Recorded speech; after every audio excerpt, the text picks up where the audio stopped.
ಅಸೂಹೆಗಳನ್ನು ಮೊದಲು ಬಿಡಬೇಕು. ಜೀವನದೊಳಗ ನಾವು ಏನೂ ತೆಗೆದುಕೊಂಡು ಹೋಗುವುದಿಲ್ಲ, ಎಲ್ಲವನ್ನ ನಾವೆಲ್ಲ ಬಿಟ್ಟು ಹೋಗ್ತೀವಿ.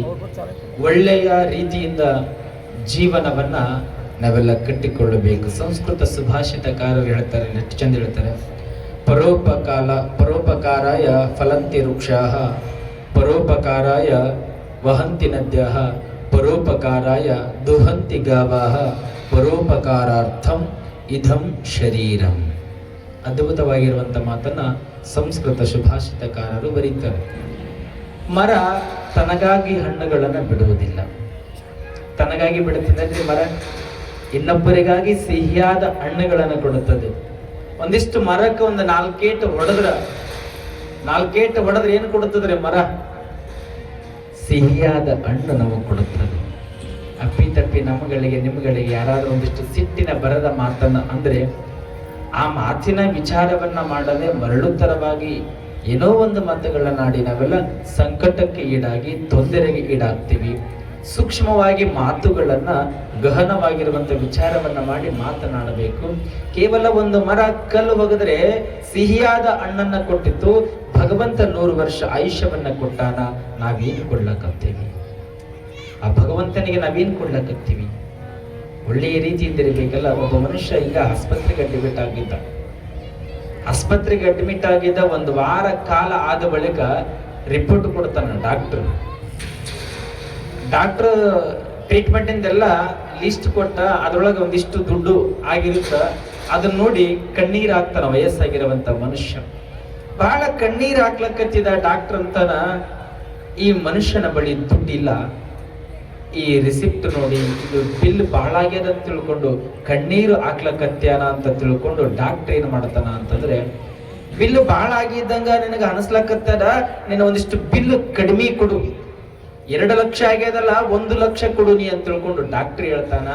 ಡಾಕ್ಟ್ರಿಗೆ ಎಷ್ಟು ಚಂದ ಆ ಮನುಷ್ಯ ಉತ್ತರ ಹೇಳ್ತಾನ ಅಂತಂದ್ರೆ, ಆಸ್ಪತ್ರೆಯೊಳಗ ಟ್ರೀಟ್ಮೆಂಟ್ ತಗೊಂಡಿರುವಂತ ಮನುಷ್ಯ ಹೇಳ್ತಾನ, ನೋಡಿ ಕೇವಲ 1 ವಾರ ಇರುವುದಕ್ಕಾಗಿ ನಿನ್ನ ಆಸ್ಪತ್ರೆಯೊಳಗ ನನಗೆ 2 ಲಕ್ಷ ರೂಪಾಯಿಗಳನ್ನ ಬಿಲ್ ಮಾಡೀರಿ ಅಂತ ತಿಳ್ಕೊಂಡು ನಾನು ಕಣ್ಣಲ್ಲಿ ಕಣ್ಣೀರು ಹಾಕುತ್ತಿಲ್ಲ. ಭಗವಂತನಿಗ ನಾವು ಸುಂದರವಾಗಿರುವಂತ ಜನ್ಮವನ್ನ ಕೊಟ್ಟಾನ. ಇಲ್ಲಿಗೆ ನಾನು 60 ವರ್ಷಗಳನ್ನ ಕಳೆದೀನಿ. 60 ವರ್ಷ ತನಕ ಭಗವಂತ ಗಾಳಿ ಕೊಟ್ಟಾನ, ನೀರು ಕೊಟ್ಟಾನ, ಅನ್ನ ಕೊಟ್ಟಾನ, ಊಟ ಕೊಟ್ಟಾನ. ಎಲ್ಲದಕ್ಕೂ ಬಿಲ್ ಹಾಕಿದ್ರೆ ಹೆಂಗಿರ್ತಿತ್ತು ಅಂತಾನ ಆಸ್ಪತ್ರೆ ಇರತಕ್ಕಂಥ ಮನುಷ್ಯ. ಬಿಲ್ ಏನಾದ್ರೂ ಹಾಕಿದ್ರೆ ಕೊಡ್ಲಿಕ್ಕೆ ಹಾಕಿದ್ದೇವೆ ನಮ್ಮಿಂದ? ಸಾಧ್ಯ ಇಲ್ಲ. ಅದಕ್ಕೆ ಮರಗಳು ಇಷ್ಟು ಸದಾಕಾಲವಾಗಿ ನಮ್ಮಗಳಿಗಾಗಿ ದುಡಿತಾವ, ಋತುಮಾನಕ್ಕ ಕಾಲಕ್ಕೆ ತಕ್ಕಂತೆ. ಇನ್ನ ನದಿಗಳು ತಮ್ಮಷ್ಟಕ್ಕೆ ತಾವು ಹರಿತವೆ, ಯಾರು ಹೇಳುವಂತ ಅವಶ್ಯಕತೆಗಳಿಲ್ಲ, ತನ್ನ ಕೆಲಸವನ್ನ ತಾನ ನದಿ ಮಾಡುತ್ತದೆ. ಆದ್ರ ಕೇರೂರು ಗ್ರಾಮದ ಭಕ್ತರು ಹೆಂಗಿದ್ದೀರಿ ಅಂತಂದ್ರ, ಇದು ನಮ್ಮ ಮನೆ, ಯಾರೂ ನಮಗೆ ಕೆಲಸಗಳನ್ನ ಹೇಳುವಂತ ಅವಶ್ಯಕತೆಗಳಿಲ್ಲ. ಇದು ನಮ್ಮೂರ ಜಾತ್ರೆ, ನಮ್ಮೂರ ಜಾತ್ರೆಗಾಗಿ ನಾವು ಅದ್ದೂರಿಯಾಗಿ ಪ್ರತಿಯೊಂದು ಕೆಲಸಗಳನ್ನ ಅವರು ಕರೆದಿಲ್ಲ, ಇವರು ಕರೆದಿಲ್ಲ, ಯಾರು ಬರೋದು ಬೇಡ, ಯಾರು ಕೇಳೋದು ಬೇಡ, ಇದು ನಮ್ಮ ಮನೆಯೇ ಕೆಲಸ ಅಂತ ತಿಳ್ಕೊಂಡು ಕೇರೂರು ಗ್ರಾಮದ ಭಕ್ತರು ಎಷ್ಟು ಚಂದ ಮಾಡ್ಲಕ್ಕತ್ತೀರಲ್ಲ, ನದಿ ಹರಿದಂಗ ಅರಿಲಕ್ಕತ್ತೀರಲ್ಲ, ಇದು ನಿಜವಾದ ಜೀವನ. ಇನ್ನ ಈ ಮಾನವ ಯಾರಿಗೇನು ಉಪಯೋಗ ಮಾಡಿದ? ನದಿ ಒಳ್ಳೆಯದ, ತನ್ನಷ್ಟಕ್ಕೆ ತಾನು ಕೆಲಸ ಮಾಡುತ್ತದೆ, ಹಣ್ಣುಗಳು ಕೊಡುತ್ತದೆ, ಗೋಮಾತೆ ಹಾಲನ್ನ ಕೊಡುತ್ತದೆ. ಯಾರಿಗಾಗಿ ಕೊಡುತ್ತದೆ? ಪರೋಪಕಾರಕ್ಕಾಗಿ ಕೊಡುತ್ತದೆ, ಇನ್ನೊಬ್ಬರಿಗಾಗಿ ಹಾಲನ್ನು ನೀಡುತ್ತದೆ. ಆದ್ರೆ ನಾವು ಒಂದಿಷ್ಟು ಇನ್ನೊಬ್ಬರಿಗೆ ಬಳಕೆಯಾಗಬೇಕಲ್ಲ. ಹೆಂಗಿರ್ಬೇಕಂದ್ರ, ಭಕ್ತಿ ಮಾಡಿದ್ರ ಮಾವಿನ ಹಣ್ಣಿನಂತೆ ಭಕ್ತಿಯನ್ನ ಮಾಡಬೇಕಂತೆ. ಮಾವಿನ ಹಣ್ಣು ಸವಿಬೇಕ್ರಿ, ಸವಿದಂಗಲ್ಲ ಹೆಂಗ್ ಅನಿಸ್ತದ ಅಂದ್ರೆ ಇನ್ನು ತಿನ್ನಬೇಕು ಅನಿಸ್ತದ ನಮ್ಗೆ. ಅದ್ರೊಳಗೆ ಏನಿರ್ತದೆ ಹೇಳ್ರಿ, ಒಟ್ಟಂತೀರು ಏನಂತೀರ, ಅದ್ರೊಳಗೆ ಇರ್ತಕ್ಕಂಥದ್ದು ನೀವು ಒಟ್ಟ ಕರೆಕ್ಟ್ ರೀ. ಅದನ್ನ ತಿನ್ನಬೇಕನ್ನಿಸ್ತದ, ಸವಿಯಾದ ರಸವನ್ನ ಹೀರ್ಬೇಕಂತ ಅನಿಸ್ತದ ನಮ್ಗೆಲ್ಲ. ಭಕ್ತಿ ಮಾಡಿದ್ರೆ ಮಾವಿನ ಹಣ್ಣು ಮಾಡಿದಂಗ ಭಕ್ತಿ ಮಾಡಬೇಕು, ಸಂಸಾರ ಮಾಡಿದ್ರೆ ಚಿಕ್ಕು ಹಣ್ಣು ಮಾಡಿದಂಗ ಸಂಸಾರ ಇರ್ಬೇಕಂತ. ಹಣ್ಣುಗಳು ತಿಂತೀವಲ್ಲ, ಬಹಳ ಸೂಕ್ಷ್ಮ ವಿಚಾರ ಮಾಡಿದ್ರೆ ನಾವೆಲ್ಲ. ಆ ಚಿಕ್ಕು ಹಣ್ಣಿನೊಳಗೆ ಬೀಜ ಇರುತ್ತದ್ರಿ, ಹಣ್ಣಿನ ಜೊತೆಯೊಳಗೆ ರಸವತ್ತಾಗಿ ಬಂದಿರ್ತದ. ಆದ್ರೆ ಚಿಕ್ಕು ಹಣ್ಣಿಗೆ ರಸ ಇಲ್ಲ, ಆ ಬೀಜ ಕತ್ತಿರ್ತದನ್ರಿ. ಚಿಕ್ಕ ಹಣ್ಣು ತಿಂತೀರಿ, ಹಣ್ಣಿನೊಳಗೆ ಇರ್ತದೆ ಬೀಜ, ಆದ್ರೆ ಅದಕ್ಕೆ ರಸ ಹತ್ತಿರೋದಿಲ್ಲ. ಹಂಗ ನಮ್ಮ ಸಂಸಾರದಲ್ಲೂ ಸಹಿತವಾಗಿ ಗಂಡ ಹೆಂಡತಿ ಮಕ್ಕಳು ಮೊಮ್ಮಕ್ಕಳು ಗಿರಿ ಮೊಮ್ಮಕ್ಕಳು ಎಲ್ಲ ಇರ್ತದೆ, ಅದರೊಳಗೆ ನಾವು ಬಂದಿರ್ತೇವೆ. ಮುಂದೊಂದು ಕಾಲ ವಯಸ್ಸಾಗಿರುವಂತ ಸಂದರ್ಭದಲ್ಲಿ ಶಿವಧಾನವನ್ನ ಮಾಡೋದಕ್ಕಾಗಿ ಇವೆಲ್ಲವುಗಳನ್ನ ಬಿಟ್ಟು ಶಿವಧಾನವನ್ನ ಮಾಡಿದ್ದೇ ಕರೆ, ಆದ್ರೆ ಚಿಕ್ಕ ಹಣ್ಣಿನಂತೆ ನಮ್ಮ ಜೀವನ ಹಾಕ್ತಾರೆ. ಇದು ಸಂತೋಷದ ಸಂಸಾರ ಅನ್ನುವಂಥದ್ದು. ಹಂಗಿರಬೇಕಂತ ನಿಜವಾದ ಬದುಕು. ಇಲ್ಲಿ ಅನಂತ ರೀತಿಯಿಂದ ಉದಾಹರಣೆಗಳನ್ನು ನೋಡುತ್ತಾ ಹೋದರೆ ನಾವು ಮಾನವ ಕೆಟ್ಟ ದುರ್ಬುದ್ಧಿ ಗುಣವುಳ್ಳ ಮನುಷ್ಯ ಇದ್ದೀವಿ ನಾವೆಲ್ಲ. ಇನ್ನೊಬ್ಬರಿಗೆ ಕೆಟಕುಗಳನ್ನು ಮಾಡತಕ್ಕಂಥವರಿದ್ದೇವೆ. ಇನ್ನೊಬ್ಬರನ್ನ ಬೆಳೆಯುವಂತ ಸಂದರ್ಭದಲ್ಲಿ ಅವರ ಏಳಿಗೆಯನ್ನ ನಾವ್ಯಾರು ಕಾಣತಕ್ಕಂಥವರಿಲ್ಲ. ಏಳಿಗೆ ವಿಚಾರ ಬಿಡ್ರಿ, ಒಂದು ಕುಟುಂಬ ಚೆನ್ನಾಗಿತ್ತು ಅಂದ್ರೆ ಆ ಕುಟುಂಬವನ್ನು ಹೆಂಗ ತೊಂದರೆ ಕೊಡ್ಬೋದು, ಅಥವಾ ಸೊಸೆಗೆ ಹೇಳಿ ಹೆಂಗಾದ್ರೂ ಮಾಡಿ ಮನೆಯನ್ನ ಹೆಂಗ ಹಾಳು ಮಾಡಬೇಕು, ಒಂದಿಷ್ಟು ದುರ್ಬುದ್ಧಿಗಳು ನಮ್ಗಳಿಗೆ. ಒಳ್ಳೆ ಬುದ್ಧಿಗಳಿಲ್ಲ. ಯಾಕೆ ಹೇಳ್ತೀನಿ ಅಂತಂದ್ರ, ಯಾವ ಮನೆಯೊಳಗ ತುಂಬಿದ ಕುಟುಂಬ ಅದ ಚೆನ್ನಾಗಿರ ಅಂದ್ರ ನಾವು ಅದರಂತೆ ಇರಬೇಕಲ್ಲ. ಮನೆಯೊಳಗೆ ತಂದೆ ತಾಯಿ ಆಶೀರ್ವಾದ ಕೃಪೆಯಿಂದ ಹಿಂದಿನವರು ಪಡೆದುಕೊಂಡಿರ್ತಕ್ಕಂಥ ಕೃಪೆಯಿಂದ ಮನೆ ಬಹಳ ಚೆಂದಾಗಿರ್ತದೆ. ಆ ಮನೆಯೊಳಗ ನಮ್ಮ ಮನೆ ಅದರಂತೆ ಇಲ್ಲ ಅಂತ ತಿಳ್ಕೊಂಡು ಆ ಮನೆಗೆ ಒಂದಿಷ್ಟು ತೊಂದರೆ ಕೊಡ್ತಕ್ಕಂಥವ್ರು ಇದ್ದೀವಿ. ಅತ್ತಿ ಮಾವರು ಯಾವಾಗ ಕೇಳೋದಿಲ್ಲ, ಸಸ್ತ್ರಿಗೊಂದಿಷ್ಟು ಹೇಳುವಂಥವ್ರು ಇದ್ದೀವಿ. ಹೆಂಗೆ ಹೇಳ್ತಾರ ಅಂದ್ರೆ ಹೇಳಿ ಅತ್ತಿ ಮಾವರನ್ನ ಬೇರೆ ಹಾಕುವಂತ ಪ್ರಸಂಗಗಳು ಬಹಳಷ್ಟು ಇವತ್ತಿನ ದಿನಮಾನಗಳಲ್ಲಿ. ಯಾಕೆ ಹೇಳ್ತೀನಿ ಅಂದ್ರೆ, ದಯಮಾಡಿ ಅತ್ತಿ ಮಾವರನ್ನ ದೇವರಂತೆ ಕಾಣಬೇಕು. ಯಾಕೆ ಹೇಳ್ತೀನಿ ಅಂತಂದ್ರೆ, ಒಬ್ಬ ಹೆಣ್ಣುಮಗಳು ಮದುವೆ ಮಾಡ್ಕೊಂಡು ಬಂದಿದ್ಲು. ಬಹಳ ಜನ ಮೊಮ್ಮಕ್ಕಳಾಗವರಿಗೂ ಬಹಳ ಚಂದ ಅತ್ತಿನ ಪ್ರೀತಿಯಿಂದ ನೋಡ್ಕೊಂಡ್ಲು. ಯಾವಾಗ ಮೊಮ್ಮಕ್ಕಳಾದ ಬಳಿಕ ವಯಸ್ಸಾಯ್ತಲ್ಲ, ಸಣ್ಣ ಸ್ವಲ್ಪ ಮದುವೆ ಮಾಡ್ಕೊಂಡು ಬಂದಾಗ ಅತ್ತಿ ಒಂದಿಷ್ಟು ಕೆಲಸ ಮಾಡುತ್ತಿದ್ಳು, ಅತ್ತಿ ಮೇಲೆ ಪ್ರೇಮ ಇತ್ತು. ಯಾವಾಗ ಅತ್ತಿಗೆ ವಯಸ್ಸಾಯಿತು, ವೃದ್ಧಾಪ್ಯ ಬಹಳಷ್ಟು ಆವರಿಸ್ತು, ಇದು ಯಾವಾಗ ನನಗೆ ಜೋತು ಬಿದ್ದದು, ಇದು ಯಾವಾಗ ಸತ್ತು ಹೋಗೋದು ಅಂತಿದ್ರು. ಈ ಮಾತು ಮೊಮ್ಮಕ್ಕಳಿಗೆ ಅರ್ಥ ಹಾಕಿತ್ತಿರಲಿಲ್ಲ. ಯಾಕಂದ್ರೆ ಆ ಮೊಮ್ಮಕ್ಕಳು ಅಜ್ಜಿ ಮುಂದೆ ಬಂದು ಹೇಳ್ತಿತ್ತು, ಆ ಅಜ್ಜಿ ನಮ್ಮ ಅವ್ವ ಹಿಂಗ ಅನ್ಲಕ್ಕತ್ತೇಳ, ಹಿಂಗ ಅಂದ್ರೆ ಏನು ಅಂದ್ರೆ ಮುಂದೆ ವಿಚಾರ ಗೊತ್ತಿಲ್ಲ ಮಕ್ಕಳಿಗೆ, ಸಣ್ಣ ಮಕ್ಕಳು. ಆ ಅತ್ತಿಗೆ ಅರ್ಥ ಆಗ್ತಿತ್ತು, ಮೊಮ್ಮಕ್ಕಳ ಮುಂದೆ ಏನು ಹೇಳುತ್ತಿರ್ಲಿಲ್ಲ. ಇರ್ಲಿಪ್ಪ ಆಗ್ಲಿ ಶಿವನಿಚ್ಛ ಅಂತಿದ್ರು ಅಜ್ಜಿ. ಹಿಂಗಿರುವಂತ ಸಂದರ್ಭದಲ್ಲಿ ಗಂಡ ಹೆಂಡತಿ ದಿನಾ ಜಗಳ ಹಾಕಿತ್ತು ಮನೆಯೊಳಗ. ಇದು ಹಿಂಗಾಗಿರುವಂತ ಸಂದರ್ಭದಲ್ಲಿ ಆ ಹೆಂಡತಿ ಅಂತಾಳ ಗಂಡಗ, ನೋಡು ನಿನ್ನ ತಾಯಿ ಇರಬೇಕು ಒಂದು ಈ ಮನೆಯೊಳಗ, ಇಲ್ಲ ನಾನಿರಬೇಕು ಅಂತ. ಗಂಡ ಏನ್ ಮಾಡಬೇಕು, ಜಾಣವಂತ ಮನುಷ್ಯ ಇದ್ರ ಇರ್ಲಿ, ಎಷ್ಟು ದಿನ ಇರ್ತಾಳೆ ನನ್ನ ತಾಯಿ, ವಯಸ್ಸಾಗ್ಯದ, ಒಂದಿಷ್ಟು ಜಾಗರೂಕತೆಯಿಂದ ನೋಡಿಕೊಳ್ಳೋಣ, ನಮಗೂ ಇದು ಮುಪ್ಪು ಬರ್ತದ, ನಮಗೂ ಇದು ಮುಪ್ಪು ಆವರಿಸ್ತದ ಅಂತ ಬುದ್ಧಿವಾದವನ್ನು ಹೇಳ್ತಾ ಹೋಗಿದ್ರೆ ಯಾವ ತೊಂದರೆ ಇರ್ಲಿಲ್ಲ. ಹೆಂಡತಿ ಮಾತು ಕೇಳಿದ. ಹೆಂಡತಿ ಮಾತು ಕೇಳಿ, ಅವ ನಿನಗೊಂದು ದಿನ ನನ್ನ ಕಾಶಿ ಯಾತ್ರೆಯನ್ನು ತೋರಿಸ್ತೀನಿ, ಹೋಗೋಣ ನಡಿ. ಮಗ ಹೆಂಗ ಕಾಶಿ ಯಾತ್ರೆಗೆ ಕರ್ಕೊಂಡು ಹೋಗಿ ಅಂದಾಗ 2 ಬುಟ್ಟಿಗಳನ್ನ ಮಾಡ್ತೀನಿ. ಅವ್ವ ಆ ಬುಟ್ಟಿಯೊಳಗೆ ಒಂದು ಬುಟ್ಟಿಯೊಳಗೆ ಕುಳಿತುಕೋ, ಒಂದು ಬುಟ್ಟಿಯೊಳಗೆ ನೀರು ತಗೋತೀನಿ, ಒಂದು ಬುಟ್ಟಿಯೊಳಗ ಬುತ್ತಿ ತೆಗೆದುಕೊಳ್ತೀನಿ, ಹೋಗೋಣ ಅಂತ ಮಗ ಅಂದಾಗ ತಾಯಿಗೆ ಗೊತ್ತಾಗಿತ್ತು ಎಲ್ಲ ಮಗನ ವಿಚಾರ. ಹೆಂಡತಿಯ ಕಡೆ ಮನಸ್ಸು ಅಲೆದ, ತಾಯಿಯ ಕಡೆ ಪ್ರೀತಿ ಕಡಿಮೆ ಆಗ್ಯದ. ಆಯ್ತು ಮಗ ನಿನ್ನ ಇಚ್ಛಾ ಅಂತಾಳ ತಾಯಿ, ವಯಸ್ಸಾಗಿರುವಂತ ತಾಯಿ. ಮಗ ಹೊತ್ತುಕೊಂಡು ಹೊಂಟ. ಮಗ ಕಾಡು ಅರಣ್ಯದೊಳಗ ಹೊತ್ತುಕೊಂಡು ಹೋಗ್ತಾನೆ ಹೋಗುವಂತ ಸಂದರ್ಭದಲ್ಲಿ ಅಜ್ಜಿಗೆ ಹೊತ್ತು ಹೋಗ್ತಿರ್ಲಿಲ್ಲ. ಅಜ್ಜಿ ಏನ್ ಮಾಡಿತ್ತು ಅಂದ್ರ, ಆ ಕಾಡಿನೊಳಗೆ ಹೋಗುವಂತ ಸಂದರ್ಭದಲ್ಲಿ ಎಲಿಗಳನ್ನ ಬಿಚ್ಚುವಂತ ಅರ್ಕೊಂತ ಅಂದ್ರೆ ಕೆಳಗೆ ಹಾಕ್ಲಿಕ್ಕತ್ತಿತ್ತು ಅಜ್ಜಿ. ಹೋಗುವ ಆದಿಯ ಉದ್ದಕ್ಕೂ ಎಲಿಗಳನ್ನ ಅರಿಯುತ್ತಾ ಅಜ್ಜಿ ಹಾಕ್ತು. ನಡುಮಧ್ಯ ಕಾಡು ಬಂತು. ಆ ಕಾಡಿನೊಳಗ ಮಗ ತಾಯಿಯನ್ನ ಇಳಿಸಿದ. ಮಗ ಕಾಡಿನೊಳಗ ತಾಯಿಯನ್ನ ಇಳಿಸಿದ. ಅವಾಗ ಮಗ ಅಂತಾನ, ಅಮ್ಮ ನನ್ನ ಕ್ಷಮಿಸಿ ಬಿಡು ಅಂತಾನ. ಯಾವಾಗ ಅಮ್ಮ ನನ್ನ ಕ್ಷಮಿಸಿ ಬಿಡು ಅಂದಾಗ ತಾಯಿ ಎಷ್ಟು ಚಂದ ಉತ್ತರವನ್ನ ಹೇಳ್ತಾಳ, ಮಗ ಇದು ನನಗೆ ತಿಳಿದಾದ ಮೊದಲೇ, ನೀನು ಕಾಶಿ ಯಾತ್ರೆಗೆ ನನ್ನನ್ನ ಕರ್ಕೊಂಡು ಹೊಂಟಿಲ್ಲ, ನನ್ನನ್ನ ಕಾಡು ಅರಣ್ಯದೊಳಗ ಮಧ್ಯಾರಣ್ಯದೊಳಗ ಬಿಡ್ಲಕತ್ತಿ ಮಗ, ಸಂತೋಷ ಆಗ್ಯದ. ಈ ವಯಸ್ಸಾಗಿರುವಂತ ಅಜ್ಜಿ ಯಾರಿಗೆ ಉಪಕಾರಕ್ಕೆ ಬರುತ್ತಾಳೆ, ನಿನಗೂ ಉಪಕಾರಕ್ಕೆ ಬರುವುದಿಲ್ಲ, ನಿನ್ನ ಹೆಂಡತಿಗೂ ನಾನು ಉಪಕಾರಕ್ಕೆ ಬರುವುದಿಲ್ಲ.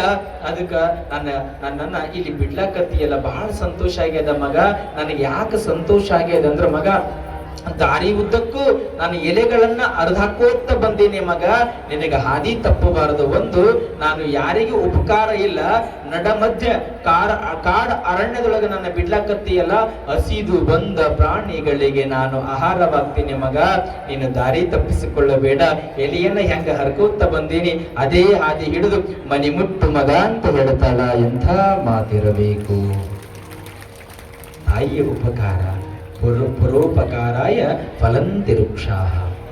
ವೃಕ್ಷ ಹಣ್ಣು ಕೊಟ್ಟತಿ ಹೆಂಗ ಯಾವುದೇ ರೀತಿಯ ಸ್ವಾರ್ಥವಿಲ್ಲದಂತೆ ವೃಕ್ಷ ಹೆಂಗ ಮಾವಿನ ಹಣ್ಣನ್ನ ಕೊಡ್ತದ, ಹಂಗ ಹೆತ್ತ ತಾಯಿ ಮಕ್ಕಳಿಂದ ಯಾವುದೇ ಅಪೇಕ್ಷೆಯನ್ನ ಪಡಲಾರದೆ ಮಕ್ಕಳನ್ನ ಪ್ರೀತಿಯಿಂದ ಬೆಳೆಸ್ತಾಳೆ ಅಂದ ಬಳಿಕ ಆ ತಾಯಿಯನ್ನ ನಾವು ಮುಪ್ಪಿನ ಅವಸ್ಥೆ ಕಾಲಕ್ಕೆ ಬಹಳ ಚಂದ ನೋಡಿಕೊಂಡು ಆ ಪ್ರೀತಿಗೆ ನಾವೆಲ್ಲ ಪಾತ್ರರಾದ್ರೆ ಜಗಜ್ಜನನಿ ದ್ಯಾವಮ್ಮ ತಾಯಿ ದುರ್ಗಾದೇವಿ ನಿಮ್ಮ ಮನತನಕ ಆಶೀರ್ವಾದವನ್ನ ನೀಡ್ತಾಳೆ. ದಯಮಾಡಿ ಅತ್ತೆ ಮಾವರನ್ನ ಚಂದ ನೋಡ್ಕೋಬೇಕು. ಯಾಕೆ ನೋಡ್ಕೋಬೇಕು ಅಂತ ಹೇಳ್ತೀನಿ ಅಂದ್ರೆ, ಅತ್ತೆ ಮಾವರು ಯಾರಿಗೂ ಸಿಗೋದಿಲ್ಲ.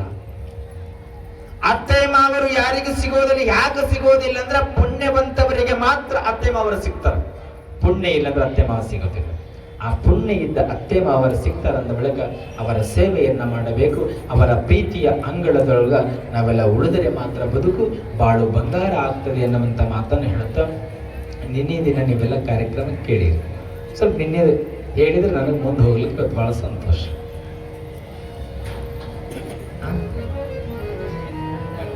ಕೇಳಿರಲ್ಲ ನಿನ್ನೆ ದಿನ ಪುರಾಣ. ಆ ತಾಯಿಯ ಜಗಜ್ಜನನಿ ಒಂದಿಷ್ಟು ಲೀಲೆಗಳು. ಈ ಪುರಾಣವನ್ನ ಬರೆಯುವುದಕ್ಕೆ ಕರ್ತೃ ಯಾರು? ಮೂಲ ಹೆಸರೇನು? ಓರಮ್ಮ, ಮೂಲ ಹೆಸರಮ್ಮ ಒಂದ್ಸಾರಿ ಜೋರಾದ ಚಪ್ಪಾಳಿ ಹಾಕ್ರಿ. ಸಂತೋಷ ಆಯಿತು ನನಗೆ. ಯಾಕೆ ಹೇಳ್ತೇನೆ ಅಂದ್ರೆ, ದೇವಿಯ ಪುರಾಣ ಅದ್ಭುತವಾಗಿರುವಂತ ಪುರಾಣ. ದಯಮಾಡಿ ಕವಿ ಹೆಸರು ನೆನಪಿಟ್ಟುಕೊಳ್ರಿ. ಆಮೇಲೆ ಆತನ ಬದಲಾವಣೆ ಆಗಿರುವಂತ ಹೆಸರು, ಜನ್ಮನಾಮ ಹೆಸರು ಜಂಕಣ್ಣ. ಕೊಂಡಪ್ಪ ಗುರುವರಿಯದಿಂದ ಚಿದಾನಂದ ಅವಧೂತರನ್ನವಂತ ಹೆಸರು ಬರುತ್ತದೆ. ನಂತರದಲ್ಲಿ ಅವರ ಆಶೀರ್ವಾದವನ್ನು ಪಡ್ಕೊಂಡು ಸಿಂಧನೂರು ತಾಲೂಕು ರಾಯಚೂರು ಜಿಲ್ಲೆಯೊಳಗ ಅಂಬಾಮಠದೊಳಗೆ ಬಂದು ಆ ತಾಯಿಯ ಗ್ರಂಥವನ್ನು ಬರೀತಾರೆ. ಇಷ್ಟು ನೆನಪಿಟ್ಟುಕೊಂಡ್ರೆ ಸಾಕು, ನಿಮ್ಮ ಮನೆತನಕ ದ್ಯಾವಮ್ಮವ್ವ ತಾಯಿ ಮತ್ತು ದುರ್ಗಾದೇವಿ ಮನೆತನಕ ಆಶೀರ್ವಾದವನ್ನು ಖಂಡಿತವಾಗಿ ನೀಡುತ್ತಾಳೆ ಅನ್ನುವಂಥ ಮಾತು ಇದು.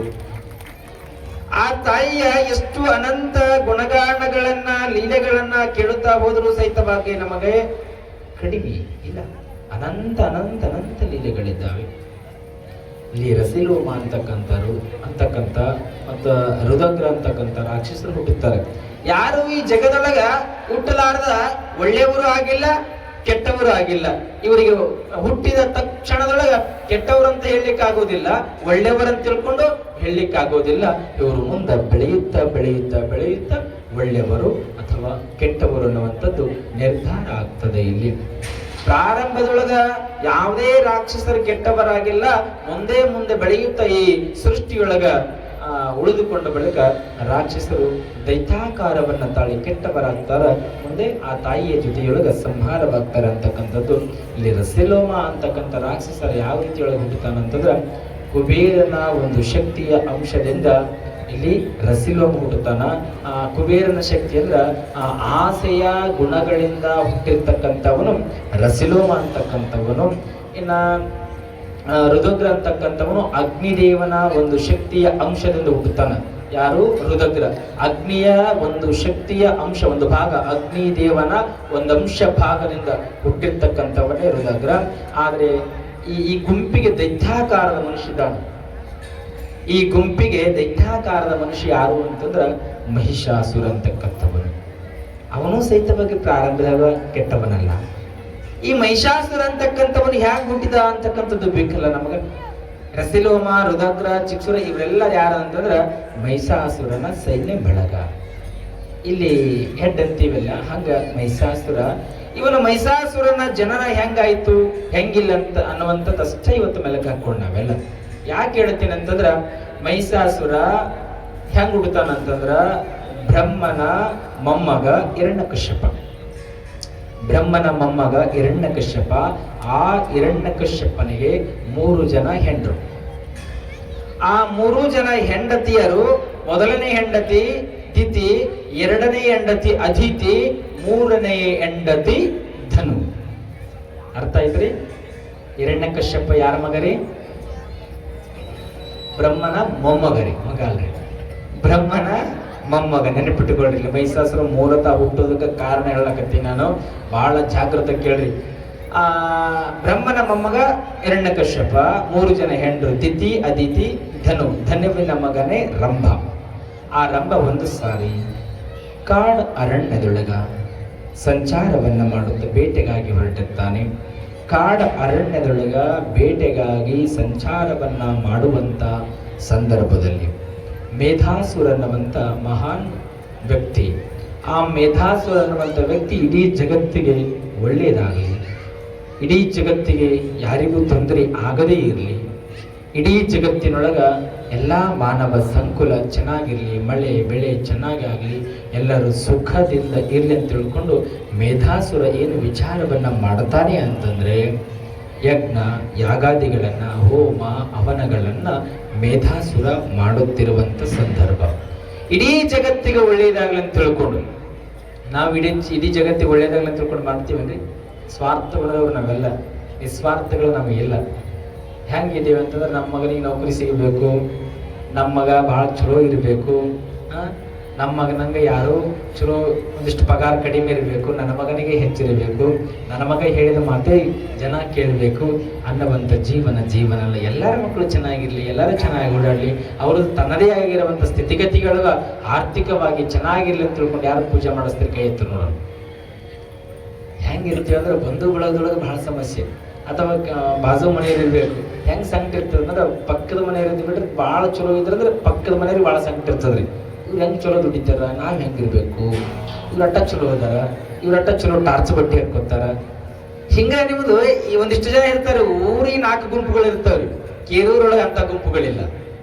ಊರಿಗೆ 4 ಗುಂಪುಗಳು ಹೆಂಗಿರ್ತಾವ ಅಂತಂದ್ರ, ಹೊತ್ತು ಮುಣಗ ತನಕ ಇನ್ನೊಬ್ರು ಸುದ್ದಿ ಮಾತಾಡೋದಿಲ್ಲ, ಕಾಲ ಕಳೆಯೋದು ಅದ್ರೊಳಗೆ. ಅವರು ಬೇರೆ ವಿಚಾರನ ಗೊತ್ತಿಲ್ಲ ಅವರಿಗೆ. ಕಾಲ ಕಳೆದು ಹೊತ್ತು ಮುಣಗ ಯಾವಾಗ ಮುಣಗಿತು ಅವಾಗ ಹೆಂಡತಿಗೆ ಚಲೋತ್ನಾಗ ಒಂದಿಷ್ಟು ಟೀ ಮಾಡಂತ ಮನೆಗೆ ಹೋಗ್ತಾರೆ ಅವ್ರು 5:15. ಇಂಥ ಟೀಮ್ಗಳು ಎಲ್ಲ ಊರೊಳಗದ, ಕೇರೂರು ಗ್ರಾಮಗಳು ಇಲ್ಲ ಅಂತ ಹೇಳ್ತೀನಿ ನಾನು. ಅದಕ್ಕಾಗಿ ಹೇಳಬೇಕಾಗ್ತದ, ನಿಸ್ವಾರ್ಥತೆಯಿಂದ ಇಟ್ಟುಕೊಂಡು ನಾವೆಲ್ಲ ಪೂಜೆ ಆಗಲಿ ಸೇವೆ ಆಗಲಿ ಮಾಡಬೇಕು.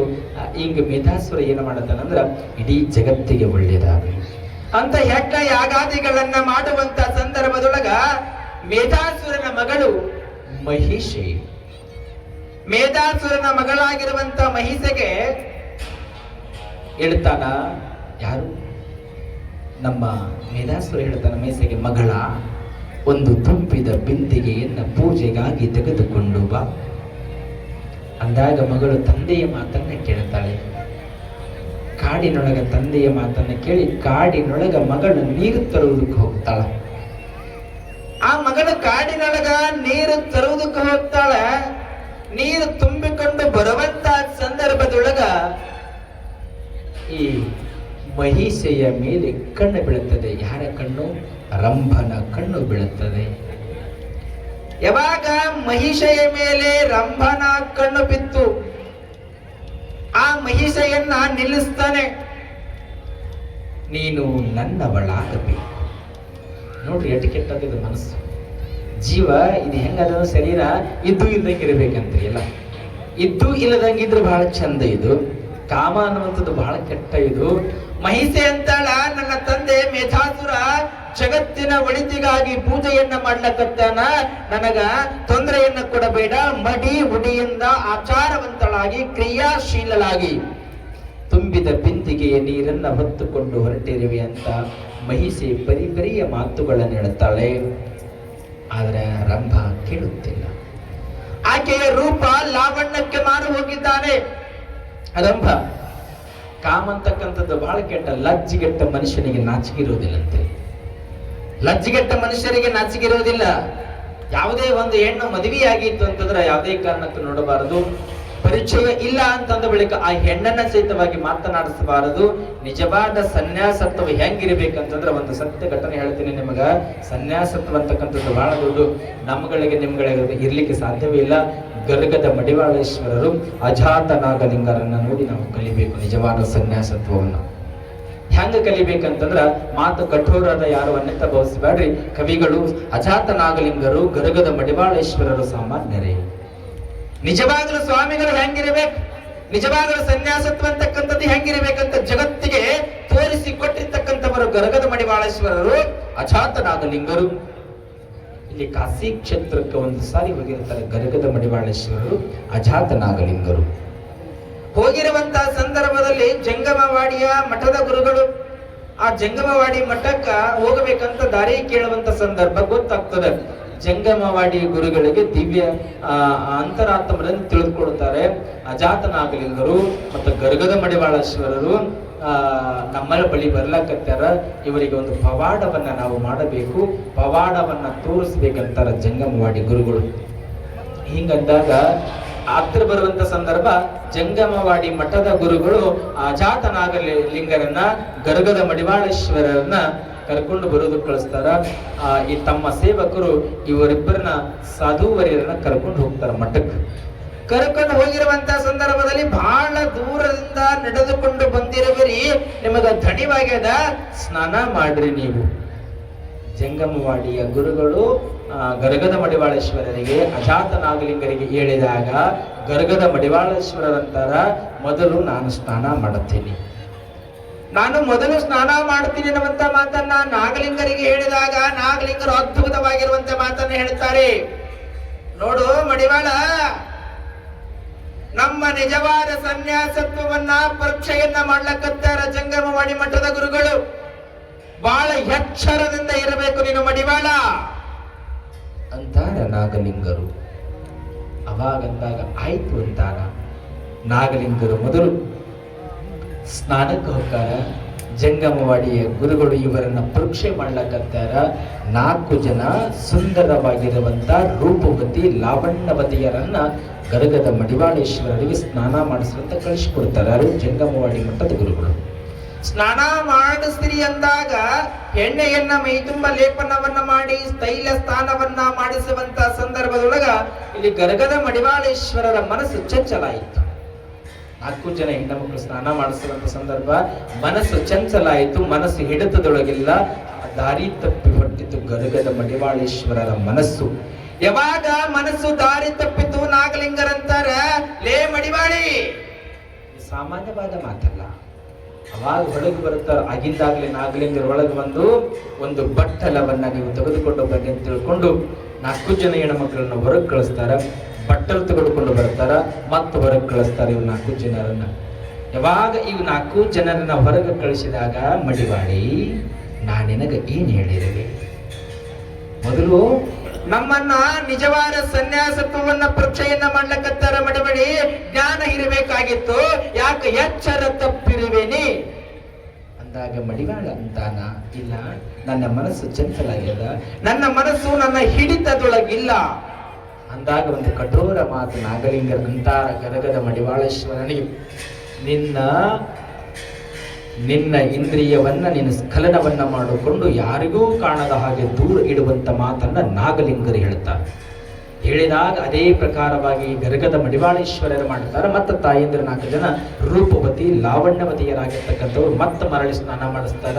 ಯಾವುದೇ ರೀತಿಯ ತೊಂದರೆ ಆಗೋದಿಲ್ಲ. ಯಾವಾಗ ಸ್ನಾನ ಮುಗಿದ ಬಳಿಕ ಆ 4 ಜನ ಯುವತಿಯರು ಆ ಜಂಗಮವಾಡಿಯ ಗುರುಗಳಿಗೆ ಬಂದು ಹೇಳ್ತಾರ, ನೀವು ಏನು ಇವರ ನಿಜವಾದ ಸನ್ಯಾಸತ್ವವನ್ನ ಪರೀಕ್ಷೆಗೆ ನಮ್ಮನ್ನ ಕಳಿಸಿಕೊಟ್ಟಿದ್ರಲ್ಲ, ಆದ್ರೆ ಆ ನಿಜವಾದ ಸನ್ಯಾಸತ್ವದೊಳಗ ನಾವು ಸೋತಿವೆ ಅಂತ ತಿಳ್ಕೊಂಡು ಜಂಗಮವಾಡಿಯ ಗುರುಗಳಿಗೆ 4 ಜನ ಹೆಣ್ಣು ಮಕ್ಕಳು ಬಂದು ಹೇಳ್ತಾರೆ. ಅಂದ ಬಳಿಕ ಅಜಾತನಾಗಲಿಂಗರ ಶಕ್ತಿ ಅಂತಂದಿರಬೇಕು. ಎಷ್ಟು ಕಠೋರವನ್ನ ಇನ್ನು ಎಲ್ಲಾ ರೀತಿಯಿಂದ ಅಂಗಾಂಗಗಳನ್ನ ತಮ್ಮ ಹಿಡಿತದಲ್ಲಿಟ್ಟುಕೊಂಡಿರಬೇಕು ಅಜಾತನಾಗಲಿಂಗರು ಮತ್ತು ಗರಗದ ಮಡಿವಾಳೇಶ್ವರರು. ಮತ್ತ ಅದು ಹೆಂಗ ಬಂದಿತ್ತು ಹಂಗ ನೀ ಸ್ವೀಕಾರವನ್ನ ಮಾಡು ಅಂತ ತಿಳ್ಕೊಂಡು ಗರಗದ ಮಡಿವಾಳೇಶ್ವರನಿಗೆ ಅಜಾತನಾಗಲಿಂಗರು ಹೇಳಿದಾಗ ಅದು ಮುಗಿಸ್ಕೊಂಡು ಸ್ನಾನ ಮಾಡಿಕೊಂಡು ಬರುತ್ತಾರ. ಅದೇ ಪ್ರಕಾರವಾಗಿ ಮಹಿಷೆ ರಂಭನಿಗೆ ಹೇಳುತ್ತಾಳ. ಆ ರಂಭನಿಗೆ ಎಷ್ಟು ಹೇಳಿದರೂ ಸಹಿತವಾಗಿ ಮಹಿಷೆಯ ಮಾತುಗಳು ತನ್ನ ಕಿವಿಯೊಳಗೆ ಬೀಳುತ್ತಿಲ್ಲ. ಕಾಮಾಂಧನಾಗಿದ್ದಾನೆ. ಒಟ್ಟಾರೆಯಾಗಿ ನೀನು ನನಗೆ ಬೇಕು, ನಿನ್ನನ್ನ ನಾನು ಅನುಭವಿಸಲೇಬೇಕು ಅಂತ ರಂಭ. ಅವಾಗ ಎಷ್ಟು ಹೇಳಿದರೂ ಸಹಿತವಾಗಿ ಕೇಳುವುದಿಲ್ಲ. ಮಹಿಷೆಯ ಜೊತೆಯೊಳಗ ರಂಭ ರತಿಕ್ರೀಡೆಯನ್ನ ಆಡ್ತಾ.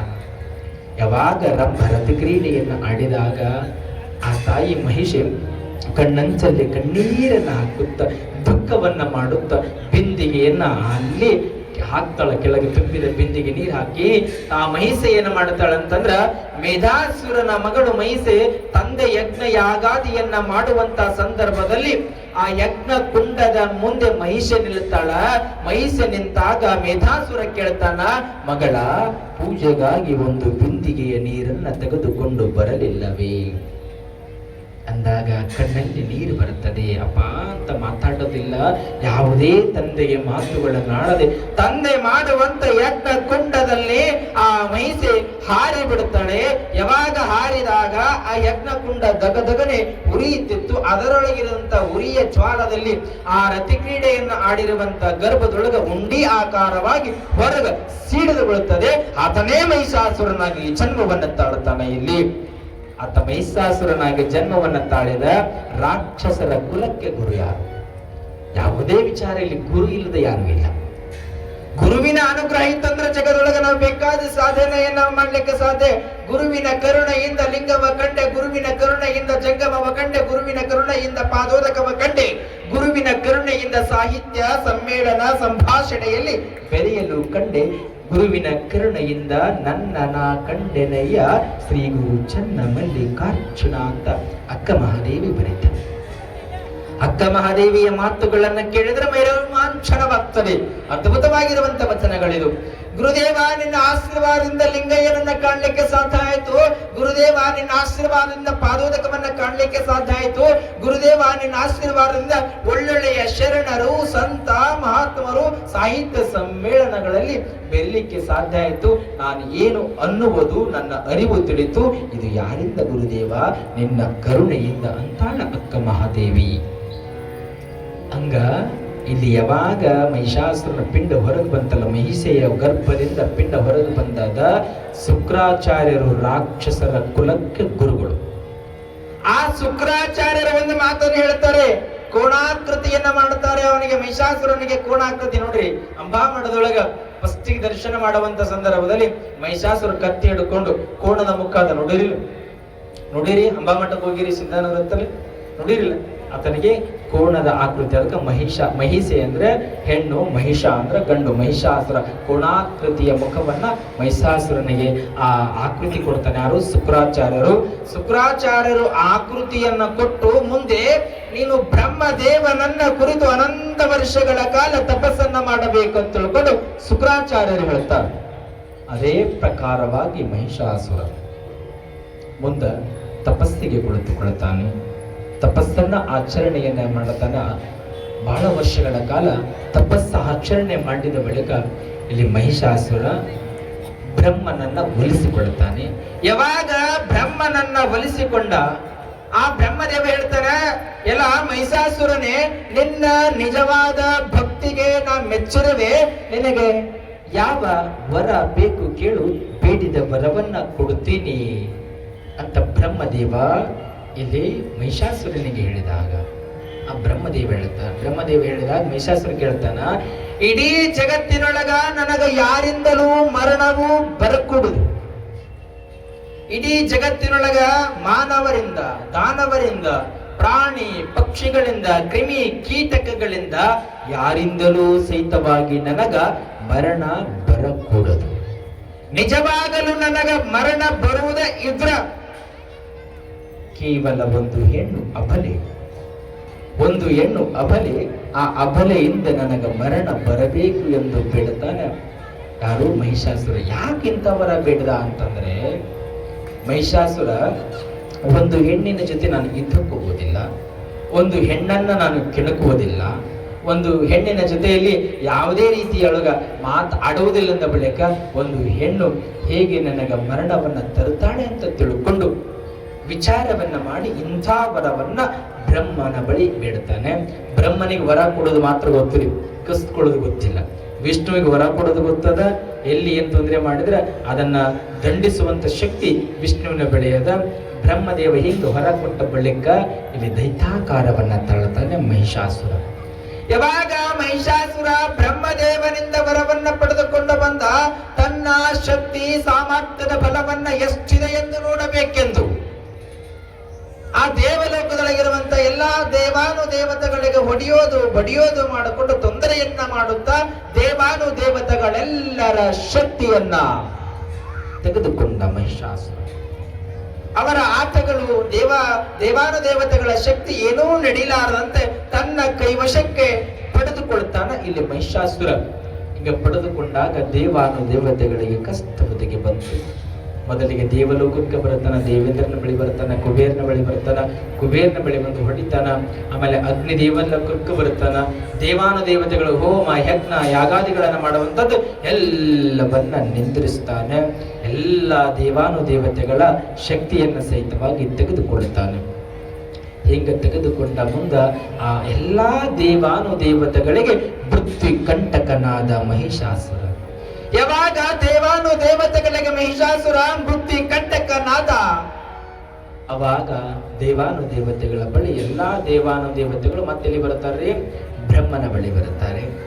ಬ್ರಹ್ಮನಿಗೆ ಹೇಳ್ತಾರೆ, ಮಹಿಷಾಸುರನ ಜೊತೆಯೊಳಗ ನೀನು ಯುದ್ಧವನ್ನ ಮಾಡಬೇಕಂದಾಗ ಬ್ರಹ್ಮದೇವಂತಾನ, ಮಹಿಷಾಸುರನ ಜೊತೆ ಯುದ್ಧ ಮಾಡ್ಲಿಕ್ಕೆ ನನ್ನಿಂದ ಆಗೋದಿಲ್ಲ, ಆತನ ಸೋಲಿಸುವ ಶಕ್ತಿಯೂ ನನಗಿಲ್ಲ ಅಂತ ತಿಳ್ಕೊಂಡು ಯಾರು ಬ್ರಹ್ಮದೇವ ಎಲ್ಲಾ ದೇವಾನುದೇವತೆಗಳಿಗೆ ಹೇಳ್ತಾನ. ಆ ಬ್ರಹ್ಮದೇವ ಎಲ್ಲಾ ದೇವಾನುದೇವತೆಗಳನ್ನ ಕರ್ಕೊಂಡು ಎಲ್ಲಿಗೆ ಬರ್ತಾನ? ವಿಷ್ಣುವಿನ ಬಳಿ ಬರ್ತಾನ. ವಿಷ್ಣು ದೇವ ಏನು ಮಾಡ್ತಾನ? ಇದು ನಮ್ಮಿಂದಲೂ ಸಹಿತವಾಗಿ ಸಾಧ್ಯವಿಲ್ಲ ಅನ್ನುವಂಥ ಮಾತು ಮತ್ತು ಮಹೇಶ್ವರನು ಸಹಿತವಾಗಿ ಕಲಿತಾನ. ಎಲ್ಲ ಬ್ರಹ್ಮ ವಿಷ್ಣು ಮಹೇಶ್ವರರು ಮತ್ತು ಎಲ್ಲ ದೇವಾನುದೇವತೆಗಳೆಲ್ಲ ಸೇರಿಕೊಂಡು ಇನ್ನ ನಮಗೆ ಮೃತ್ಯು ಕಂಟಕನಾಗಿರುವಂಥ ಮಹಿಷಾಸುರನನ್ನ ಸಂಹಾರವನ್ನ ಮಾಡುವುದಕ್ಕಾಗಿ ಆ ತಾಯಿ ಜಗಜ್ಜನನಿ ಜಗದೀಶ್ವರಿ ಬರಲೇಬೇಕಂತ ತಿಳ್ಕೊಂಡು ಧ್ಯಾನವನ್ನ ಮಾಡ್ತಾರ. ಆ ಧ್ಯಾನಾಸಕ್ತರಾಗಿ ಧ್ಯಾನ ಮಾಡಿದ ಬಳಿಕ ಆ ತಾಯಿ ಮತ್ತ ಪ್ರತ್ಯಕ್ಷ ದರ್ಶನವನ್ನ ನೀಡುತ್ತಾಳ. ಎಲ್ಲ ಮಕ್ಕಳಿರ, ನನ್ನನ್ನ ಕುರಿತು ತಪಸ್ಸನ್ನ ಮಾಡಿರುವಿರಿ, ಏತಕ್ಕಾಗಿ ತಪಸ್ಸನ್ನ ಮಾಡಿರುವಿರಿ, ಏನು ಆಗಿದೆ ನಿಮಗೆ ತೊಂದರೆ ಎನ್ನುವಂತ ಮಾತನ್ನ ದೇವಾನುದೇವತೆಗಳು ಬ್ರಹ್ಮ ವಿಷ್ಣು ಮಹೇಶ್ವರರು ಕೇಳಿದಾಗ ಎಲ್ಲರೂ ಹೇಳ್ತಾರೆ, ಇಡೀ ದೇವಲೋಕಕ್ಕೆ ಮೃತ್ಯು ಕಂಟಕನಾಗಿ ಮಹಿಷಾಸುರ ಉಪದ್ರವವನ್ನ ಕೊಡ್ಲಕತ್ತಿದ್ದಾನೆ, ಏನೆಲ್ಲಾ ತೊಂದರೆಗಳನ್ನ ಕೊಡ್ಲಕತ್ತಾನೆ. ಈ ಮೃತ್ಯುವಿನ ಬಾಯಿಯಿಂದ ನಮ್ಮನ್ನ ಉಳಿಸು ತಾಯಿ, ನಮ್ಮನ್ನ ಪಾರು ಮಾಡು ಅಂತ ಹೇಳಿದಾಗ ಇಲ್ಲಿ ದೇವಿ ಮತ್ತೊಂದು ಅವತಾರವನ್ನ ತಾಳಿ ಆ ತಾಯಿ ಗುಡ್ಡದೊಳಗೆ ಮತ್ತು ತಪಸ್ಸಿಗೆ ಕುಳಿತುಕೊಳ್ತಾಳೆ. ರೂಪ ಲಾವಣ್ಯವನ್ನ ತಾಳಿ ಇಲ್ಲಿ ಮಹಿಷಾಸುರ ಅಂತಕ್ಕಂಥವನು ಹೆಂಗ ಸಂಹಾರ ಆಗ್ತಾನೆ ನಮ್ಮಂಥ ವಿಚಾರಧಾರೆಯನ್ನ ಗವಾಯಿಗಳವರ ಒಂದು ಸುಂದರವಾದ ಗೀತೆಯನ್ನ ಹಾಡಿದ ನಂತರ ಮುಂದಿನ ವಿಚಾರವನ್ನ ನೋಡೋಣ. ಹಲೋ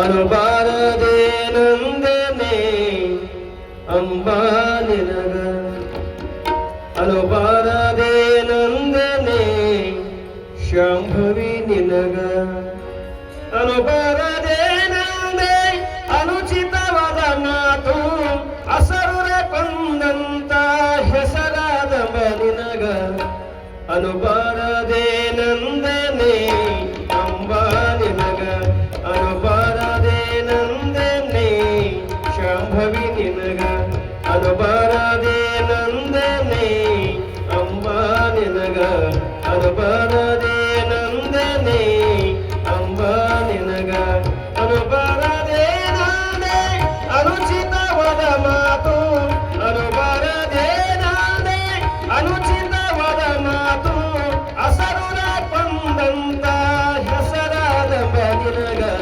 ಅನುಬಾರದೆ ನಂದನೆ ದುರ್ಗಾ ನಿನಗ, ಅನುಬಾರದೆ ನಂದನೆ ಶಾಂಭವಿ ನಿನಗ.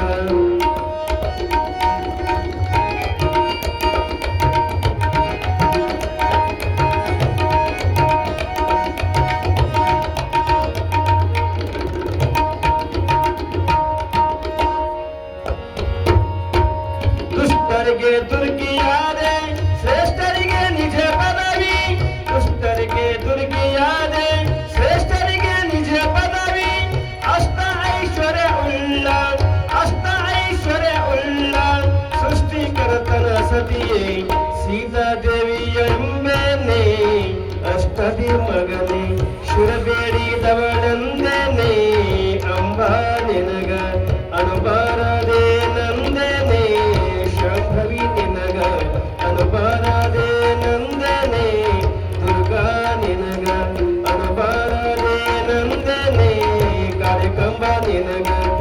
ಅನುಬಾರದೆ ನಂದನೆ ಮಹಾದೇವತೆ ನಿನಗ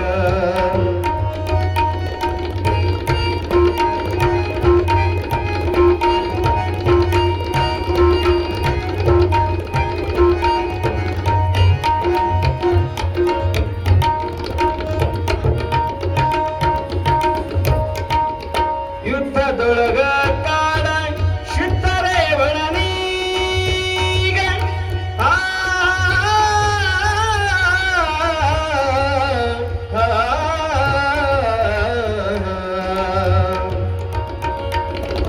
ಯುದ್ಧದೊಳಗ ಕಾಡ ಶಿತ್ತರೆ ಒಳನೀಗ ಚಿತ್ತಾಟಗಳ ನೋಡಿ ಕತ್ತು ವಿಷವನ ಕುಡಿಸಿ ಗೆದ್ದ ಮಹಾದೇವಿ ಎಂಬೆನೆ ಅರ್ಜುನನ ಅಂಗ ಬೆಳೆದವನೆಂದನೆ ಅಂಬಾ ನಿನಗ ಅನುಬಾರದೆ ನಂದನೆ ಶಂಭವಿ ನಿನಗ ಅನುಬಾರದೆ ನಂದನೆ ಮಹಾಲಕ್ಷ್ಮಿ ನಿನಗ ಅನುಬಾರದೆ ನಂದನೆ ದುರ್ಗಾ ನಿನಗ ಅನುಬಾರದೆ ನಂದನೆ ಬನಶಂಕರಿ ನಿನಗ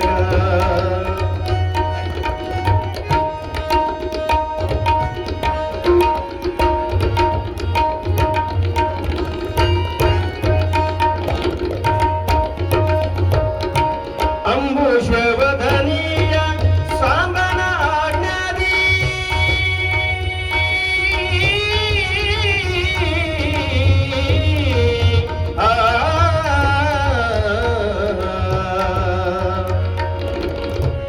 ಅಂಬುಷವಧನೀಯ ಸಾಂಬನ ಆಜ್ಞಾದಿ ಶುಂಭನಿ ಶುಂಭರ ಗಾಂಭೀರ್ಯದಿಂದ ಗೆಲ್ಲಿದೆ ಶುಂಭನಿ ಶುಂಭರ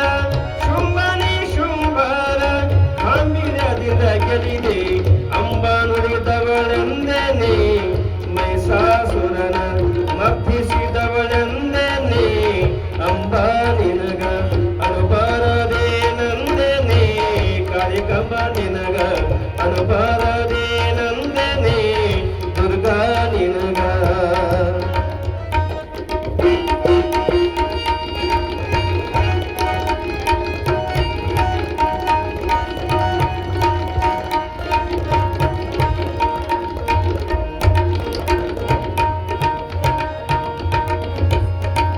ಹೇಮಳ ದೇಶದ ದಾಸದಾಸಿ ಪಳಾದೆ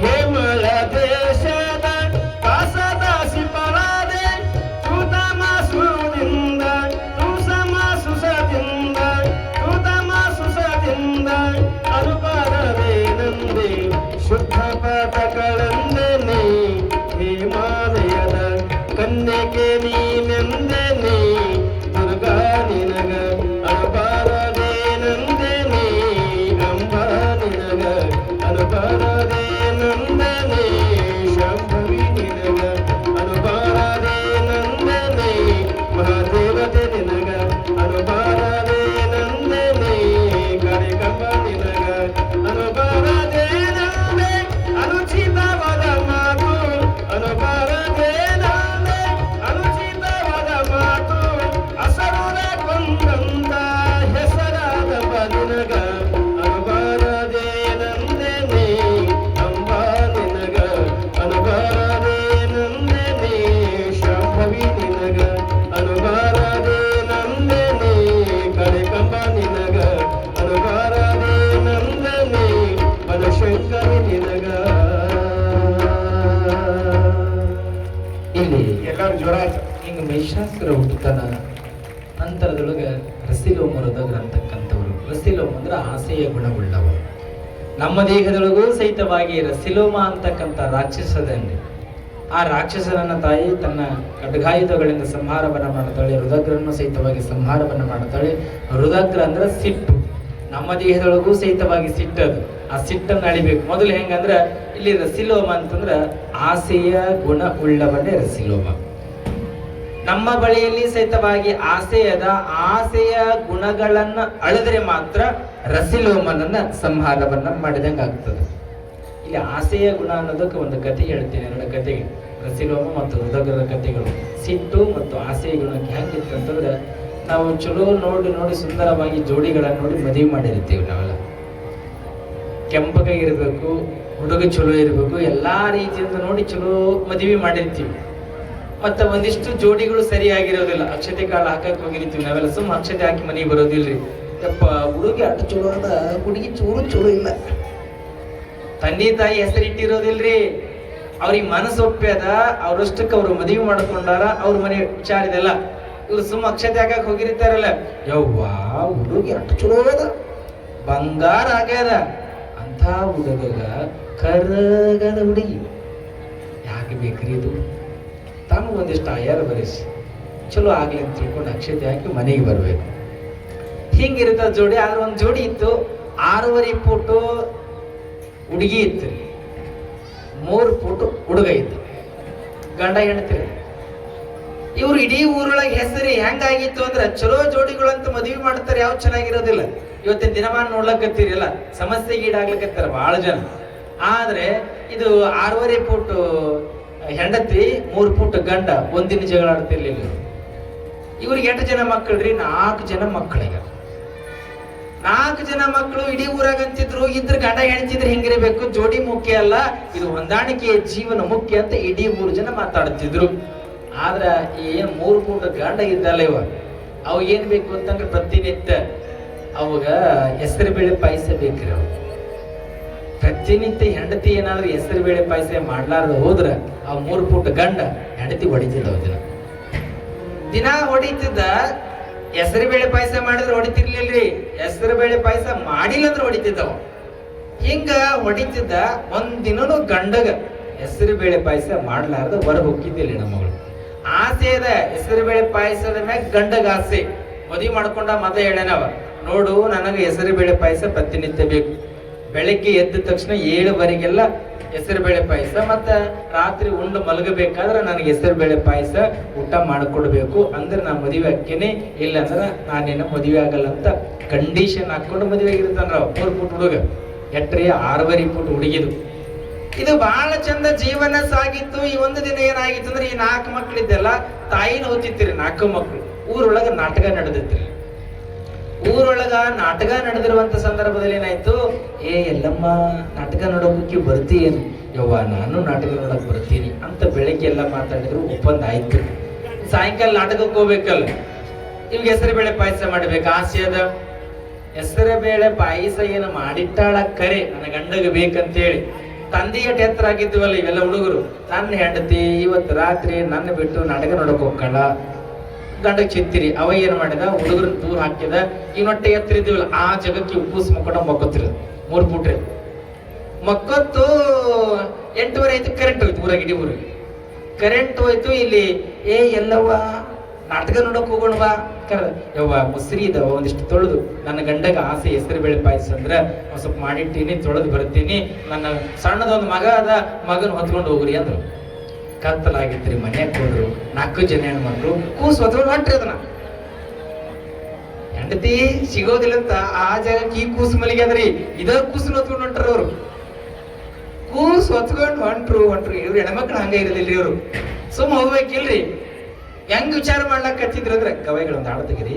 ಹೆಂಗ್ ವಿಚಾರ ಮಾಡ್ಲಾಕತ್ತಿದ್ರು ಅಂತಂದ್ರ, ಯವ್ವ ಹೆಂಡತಿ ನೋಡಿದ್ರ 6.5 ಫೂಟು, ಗಂಡ ನೋಡಿದ್ರ 3 ಫೂಟು, 4 ಮಕ್ಕಳು ಚಲೋ ಹುಟ್ಟ್ಯಾವ, ಇದು ಭಗವಂತನ ಆಶೀರ್ವಾದ ಏನೋ ಅಂತ ಮಾತಾಡ್ಕೋತ ಹೊಂಟಿದ್ರು. ಹೋದ್ರು, ಒಪ್ಕೋತೀನಿ. ನಾಟಕದೊಳಗೆ ಕೂತ್ರು ಕರೆಂಟ್ ಇಲ್ಲ, ಅವಾಗಾರ ಸುಮ್ಮಿರ್ಬೇಕಲ್ರಿ, ಸುಮ್ಮ ಇರ್ಲಿಲ್ರಿ. 4 ಜನ ಕೂತ್ರು, 4 ಜನ ತೊಡಿ ಮೇಲೆ ಮಲಸ್ತಾರ, ಒಂದ್ ಸ್ವಲ್ಪ ಉಳಿತೀರಿ. ಮತ್ತೆ ಸುಮ್ಮ ಇರ್ಬೇಕಿಲ್ರಿ, ಅವಾಗಾರ ಸುಮ್ಮ ಇರ್ಲಿಲ್ಲ ಇವ್ರು ಹೆಣ್ಮಕ್ಳು. ಯವ್ವ ಎಷ್ಟು ಚಲೋ ಮಕ್ಳು ಕೆಂಪು ದುಂಡುಗ ಅಂತ ಹಿಂಗೆಲ್ಲ ಸೊಡಕತ್ತಿದ್ರು. ಕರೆಂಟ್ ಬಂತು ಅಂತ ಮನೆ ಸತ್ಯ ಮಾಡ್ತಾವ. ಹಿಂಗ ಇವರಿಗೆ ಅವನಿಗೆ ಹೆಂಡತಿ ಮತ್ತು ಹೆಸರು ಬೇಳೆ ಪಾಯಸದ ಮೇಲೆ ಆಸೆ. ಹಂಗ ಆಸೆ ಅಂತಕ್ಕಂಥದ್ದು ಇರಬೇಕು, ದಾಂಪತ್ಯದ ಮೇಲೆ ಇರಬೇಕು, ಊಟದ ಮೇಲೆ ಆದ್ರೆ ಇರ್ಬೋದು, ಪ್ರತಿ ಪ್ರತಿಯೊಂದು ಏನೇ ಇರಲಿ ಆಸೆ ಎನ್ನುವಂಥದ್ದನ್ನ ಮಿತವಾಗಿ ಇತ್ತು ಅಂತಂದ್ರೆ ಜೀವನ ಚಂದ ಇರ್ತದ. ಅತಿ ಆಸೆ ಆಯ್ತು ಅಂದ್ರೆ ದುಃಖಕ್ಕೆ ಈಡಾಗ್ತದೆ. ಅಂತ ಅತಿ ಆಸೆಯನ್ನು ಅಳೆದಿವಿ ಅಂತಂದ್ರೆ ರಸಿಲೋಮ ಅನ್ನುವಂತ ರಾಕ್ಷಸನನ್ನ ನಾವು ದೂರ ಮಾಡಿದಂಗೆ ಆಗ್ತದೆ ಅನ್ನೋದಕ್ಕೆ ಗವಾಯಿಗಳವರು.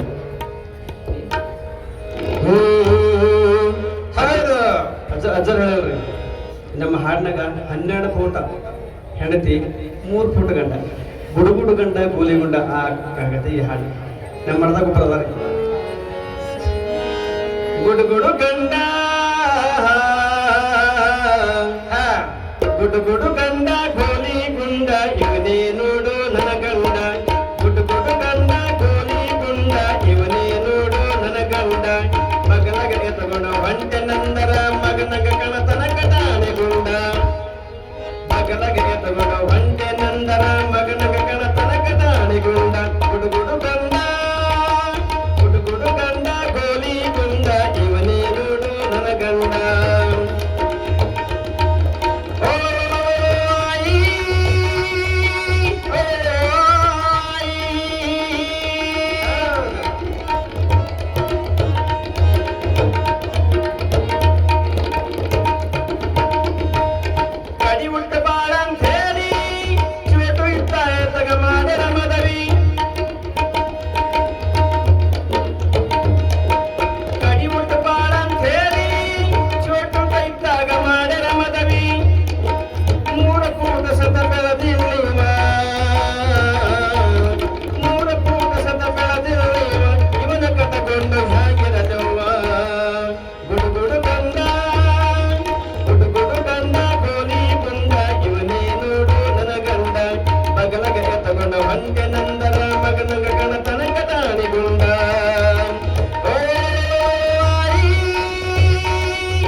ಟೇಬಲ್ ಇಟ್ಟು ಟೇಬಲ್ ಮೇಲೆ ಕುರ್ಚಿ ಇಟ್ಟು ಅದು ಕುರ್ಚಿ ಮೇಲೆ ನಿಂತು ಅವ ಹೊಡೆಯವ ಅದನ್ನ ಹಾಕಿನೇ ಮಾಡಬೇಕು. ಚೋಟದ ಸಹಿತ ಇಲ್ಲ ಇವ ಚಟ ಎಲ್ಲ ಮಾತಾನ ಪಾಕಿಡದಾರು ಕುಡಿದು ಬಂದು ಎಗರಿ ಎಗರಡಿ ಹೊಡಿತಾನ. ಪಿತ್ತನಿಷ ಆಯ್ತು ಒಂದರ ಸತ್ತಂಗ ಇವ ಬೀಳ್ತಾನ. ಪಿತ್ತನಿಷ ಆಯ್ತು ಒಂದರ ಸತ್ತಂಗ ಇವ ಬೀಳ್ತಾನ. ಕುತ್ತಿಗೆ ಹಿಡಿದು ಎತ್ತಗದೆ ನಂತರ ಬಗಲಗ ಜೋತೆಡತಾನ. ಕುತ್ತಿಗೆ ಹಿಡಿದು ಎತ್ತಗದೆ ನಂತರ ಬಗಲಗ ಜೋತೆಡತಾನ.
ಅಪ್ರೇಷನ್ ಯಾರಿಗೆ ಬೇಕಾ ಇನ್ನು ಹರಿಯ ನಮ್ಮ ಮಕ್ಕಳನಾಗ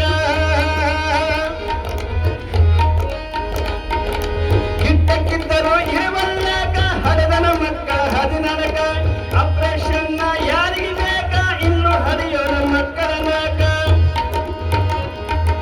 ಹುಟ್ಟಿಸಿದ ದೇವರು ಸಾಯಿಸಲಂತ ಆಚರಿಯುವ ಹರಿತಾನ ಹುಟ್ಟಿಸಿದ ದೇವರು ಸಾಯಿಸಲಂತ ಆಚರಿಯುವ ಹರಿತಾನ ಕಡಣೀಶ ನಾಮದ ತಾನ ಅಡ್ಡಾದಾರಿ ಹಿಡದಾನ ಕಡಣೀಶ ನಾಮದ ತಾನ ಅಡ್ಡಾದಾರಿ ಹಿಡದಾನ ಹುಡುಗುಡು ಗಂಡ ಗೋಲಿ ಗುಂಡ ಇವನೇ ನೋಡು ನನ್ನ ಗಂಡ ಹುಡುಗುಡು ಗಂಡ ಗೋಲಿ ಗುಂಡ ಇವನೇ ನೋಡು ನನ್ನ ಗಂಡ ಮಗಲಗೆ ಗೆದ್ದುಕೊಂಡು ಹೊಂಟೆ ನಂದರ ಮಗಲಗೆ ಕಣತನ ಕಡಾಣೆಗೊಂಡ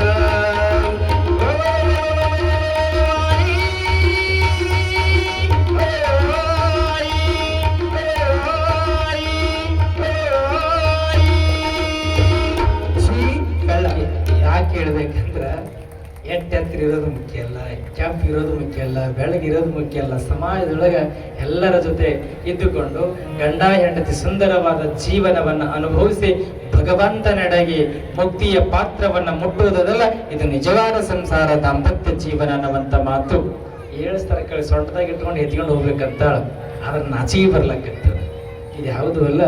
ಇಲ್ಲಿ ಯಾಕೆ ಹೇಳ್ತೀವಿ ಅಂತಂದ್ರೆ ಎಲ್ಲರೂ ಸುಂದರವಾದ ಜೀವನವನ್ನು ಅನುಭವಿಸಿ ಮುಕ್ತಿಯ ಪಥವನ್ನ ಮುಟ್ಟಬೇಕು. ಆಸೆಯ ಗುಣಗಳನ್ನು ಅಳಿದಾಗ ಮಾತ್ರ ರಸಿಲೋಮ ಅನ್ನುವಂತ ರಾಕ್ಷಸನ ನಾವು ಸಂಹಾರವನ್ನ ಮಾಡಿದಂಗೆ ಆಗ್ತದೆ. ಇಲ್ಲಿ ಸಿಟ್ಟು ಅನ್ನೋದಕ್ಕೆ ಒಂದು ಸಣ್ಣ ಕಥೆ ಹೇಳಿ ಬಿಟ್ಟು ಬಿಡ್ತೀನಿ. ದಾನ ಧರ್ಮ ಹೆಂಗಿರ್ಬೇಕಂದ್ರೆ ಪುಣ್ಯದ ಬುದ್ಧಿಯನ್ನು ನಾವೆಲ್ಲ ಪತ್ತುಕೊಳ್ಬೇಕು. ಹೆಂಗೆ ಪತ್ತುಕೊಳ್ಬೇಕಂದ್ರೆ ಒಬ್ಬ ಹೆಣ್ಣಮಗಳು ಗಂಡ ಬಹಳ ಸಿಟ್ಟಿನವ ಇದ್ದರು, ಬಹಳ ಸಿಟ್ಟು, ದಾನ ಇಲ್ಲ ಧರ್ಮ ಇಲ್ಲ, ಬಡ್ಡಿ ಬಡ್ಡಿ ಚಕ್ರ ಬಡ್ಡಿ ಕೊಡ್ತಿದ್ದ ಮನುಷ್ಯ. ಹೆಣ್ಮಗಳಿಗೆ ಬಹಳ ಆಸೆ, ಆಗರ್ಭ ಶ್ರೀಮಂತರು ಬಡವರೇನಿಲ್ಲ. ಹೆಂಡತಿಗೆ ಆಸೆ ಏನಿತ್ತಂದ್ರ ಎಲ್ಲಾದ್ರೂ ಜಾತ್ರೆಗಳು ನಡೆದದ, ಪುರಾಣ ಪುಣ್ಯಕಥೆಗಳು ನಡೆದಂದ್ರ ಒಂದಿಷ್ಟು ದಾನ ಧರ್ಮವನ್ನ ಮಾಡೋಣ ಅಂತ ತಿಳ್ಕೊಂಡು ವಿಚಾರ ಮಾಡಿ ಗಂಡ ಇಲ್ಲದಾಗ ದಾನ ಧರ್ಮ ಮಾಡುತ್ತಿದ್ಲು. ಒಂದಿಷ್ಟು ದಾನವನ್ನ, ಹಣವನ್ನ, ಸಂಪತ್ತನ್ನ ದಾನ ಮಾಡುತ್ತಿದ್ಲು. ಒಂದಿನ ಗಂಡ ಬಡ್ಡಿ ವಸೂಲಿ ಮಾಡಕ್ ಹೋಗಿದ್ದರು. ಅವ್ರು ಒಲ್ಯಾಗ ಬೋದಿ ಬಿದ್ರಿ ಚಿಂತಿಲ್ಲ, ಅವನಿಗೆ ಬಡ್ಡಿ ಕೊಡ್ಬೇಕ್ರಿ, ಗಂಟು ಉಳಿಲಿ, ಬಡ್ಡಿ ಕೊಡಬೇಕು, ಗಂಟು ಉಳಿಲಿ. ಹಿಂಗ ಕೆಟ್ಟ ಮನುಷ್ಯ ಇದ್ದವ. ಎಲ್ಲಾ ರೊಕ್ಕ ಸಂಗ್ರಹ ಮಾಡಿಕೊಂಡು ಬರುವಂತ ಸಂದರ್ಭ ರಾತ್ರಿ 12 ಹೊಡಿತು. ಈ ಹೆಣ್ಮಗಳು ಒಂದಿನ ಭಿಕ್ಷುಕ ಮನೆ ಮುಂದೆ ಬಂದಿದ್ದ. ಆ ಭಿಕ್ಷುಕ ಚಂದ ಬಿಸಿ ರೊಟ್ಟಿ ಮಾಡಿ ಮನೆಯೊಳಗ ಕರೆದುಕೊಂಡು ಕುಂದರಿಸಿ ಚಂದ ಊಟ ಮಾಡಿ ಅವನಿಗೆ ಕಳಿಸ್ಕೊಟ್ಟಿರ್ತಾಳ. ಆ ಸಾಧು ಹೇಳಿರ್ತಾನ, ಯವ್ವ ನೀನು ದೀರ್ಘ ಸುಮಂಗಲಿಯಾಗಿ ಬದುಕು, ನಿನಗೆ ಆಶೀರ್ವಾದ ಒಳ್ಳೆಯದಾಗಲಿ ಅಂತ ತಿಳ್ಕೊಂಡು ಸಾಧು ಆಶೀರ್ವಾದ ಮಾಡಿ ಹೋಗಿರ್ತಾನ. ಇವ ರಾತ್ರಿ ಮಧ್ಯಾಹ್ನ 12 ರಾತ್ರಿ 12 ಆಗಿರ್ತದ್ರ ಮಧ್ಯರಾತ್ರಿ. ಯಾವಾಗ ಬಡ್ಡಿ ಗಂಟು ಚಕ್ರ ಬಡ್ಡಿ ತಗೊಂಡು ಹೋಗುವಂತ ಸಂದರ್ಭ ಊರಾಗ 4 ಜನ ಇರ್ತಾರ, ಕಟ್ಟಿ ಮಂದಿ. ಅವ್ರು ಏನ್ ಮಾಡಿದ್ರು, ಇವ ಒಲ್ಯಾಗ ನೀರ್ ಹಾಕಿ ನಮ್ಮ ಹೆಂಡ್ರ ಮಕ್ಕಳಿಗೆ ಒಟ್ಟಿ ಪ್ರಸಾದ ಇಲ್ದಂಗ ರೊಕ್ಕ ತಗೊಂಡು ಹೋಗ್ಕಾನ, ಇವತ್ತು ಬಡಿಬೇಕು. ಹೊಡೆದ ಅವನಂತಲ್ಲಿರುವಂತ ರೊಕ್ಕ ಎಲ್ಲ ತಗೋಬೇಕಂತ ತಿಳ್ಕೊಂಡು ಅವಾಗ ಏನ್ ಮಾಡ್ತಾರ, ರೊಕ್ಕಸ್ಗಳಕ್ಕೆ ಹೋಗ್ತಾರೆ. ನೋಡು ಸಾವ್ಕಾರ, ಅದ್ ಏನ್ ಇವತ್ತು ಬೆಳಗ್ಗಿಂದ ರೊಕ್ಕ ವಸೂಲಿ ಮಾಡ್ಕೊಂಡು ಬಂದಿಯಲ್ಲ, ಎಲ್ಲಾ ರೊಕ್ಕ ಕೊಟ್ಟಿ ನಿನ್ನ ಜೀವ ಉಳಿಸ್ತೀವಿ, ಇಲ್ಲಾಂದ್ರೆ ಜೀವ ಉಳಿಸೋದಿಲ್ಲ. ಅವ ಅಂತಾನ ಸಾವ್ಕಾರ, ನನ್ನ ಪ್ರಾಣ ಹೋದ್ರು ಹೋಗ್ಲಿ, ರೊಕ್ಕ ನಾನು ಕೊಡೋದಿಲ್ಲ. ನನ್ನ ಪ್ರಾಣ ಇವತ್ತು ಹೋಗ್ಲಿ, ನೀವು ರೊಕ್ಕ ಕೊಡೋದಿಲ್ಲ. ಯಾವಾಗ ಪ್ರಾಣ ಹೋದ್ರು ಹೋಗ್ಲಿ, ರೊಕ್ಕದ ಮೇಲೆ ಆಸೆ ಅದ, ಅವಾಗ ಜೀವದ ಮೇಲೆ ಆಸೆ ಇಲ್ಲ. ಜೀವ ಯಾವಾಗ ಹೋಗ್ಲಿ ಅಂದ, ಅವಾಗ ಚಲೋ 4 ಸೌದಿ ತಗೊಂಬಂದಿದ್ರು ಕಟ್ಟಿಗೆ, ಹೊಡೀರಿ ಅಂತ ತಿಳ್ಕೊಂಡು ನಿಂತು ಹೊಡಿತಾರ. ಅವ್ರ ರೊಕ್ಕ ಯಾವಾಗ ಕಳಿಸಿ ಹೋಗ್ತಾರ ಅಂತ ತಿಳ್ಕೊಂಡು ರೊಕ್ಕ ಕೆಳಗೆ ಹಾಕೊಂಡು ರೊಕ್ಕದ ಮೇಲೆ ಬಿದ್ದಾವ. ರೊಕ್ಕದ ಮೇಲೆ ಬಿದ್ರು ಬೆನ್ನಿಗೆ ಹೊಡಿತಾರ, ರೊಪ್ ರೊಪ್ ರೊಪ್ ರೊಪ್ ಅಂತ ಹೊಡಿತಾರ. ಯವ್ವ ಯಪ್ಪ ಏನಾದ್ರು ಅನ್ಬೇಕಲ್ಲ, ಅವು ಯವ್ವನವಲ್ಲ ಯಪ್ಪನವಲ್ಲ.